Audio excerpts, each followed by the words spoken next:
On va prendre une minute pour comprendre les suites convergents vers un point fixe. À partir de l'exemple, un plus 1 égale 0,6 un plus 0,2. C'est parti.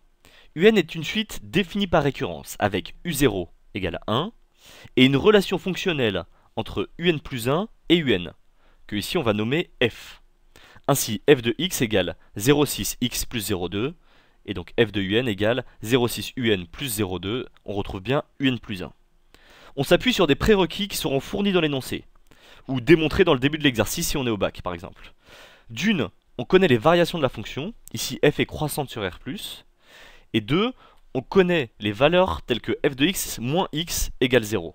Ici c'est uniquement en 0,5. On nous demande d'abord de prouver que un est décroissante, comprise entre 1, sa valeur de départ, et 0,5. On va démontrer cette inégalité par récurrence. u0 égale 1, u0 plus 1 égale 0,8, et on a bien 0,5 inférieur à 0,8 inférieur à 1, lui-même inférieur ou égal à 1. On a bien une initialisation, la propriété est vraie au rang 0. Est-elle virale? On va supposer qu'elle est vraie à un rang n. Et on va transformer un en un plus 1 en prenant l'image de chacun des membres par f. Comme f est croissante sur r+, donc sur 0,5, 1 également, l'ordre est conservé en prenant l'image. Et après on fait nos petits calculs, f de 0,5 vaut 0,5, f de 1 vaut 0,8, et on a f de un plus 1 qui vaut un plus 2, f de un qui vaut un plus 1, ça c'est par définition. On a bien la propriété donc qui est vraie au rang n plus 1, puisque 0,8 est toujours inférieur à 1. Donc, si la propriété est vraie au rang n, alors elle est vraie au rang n plus 1. Et de plus, elle est vraie au rang 0. Donc par récurrence, elle est vraie pour tout entier naturel n. Une fois qu'on a cette inégalité, on passe à l'étude de la limite de un. Elle nous permet de dire que un plus 1 est inférieur à un, donc un est décroissante.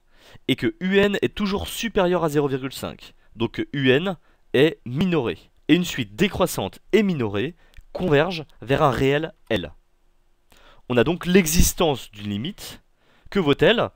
Eh bien l'astuce c'est de s'intéresser à la limite de un plus 1. Elle est égale à la limite de 0,6 un plus 0,2, soit encore d'après les propriétés des limites, 0,6 fois la limite de un qui est L, plus 0,2, ce qui s'écrit aussi f de L par définition de f.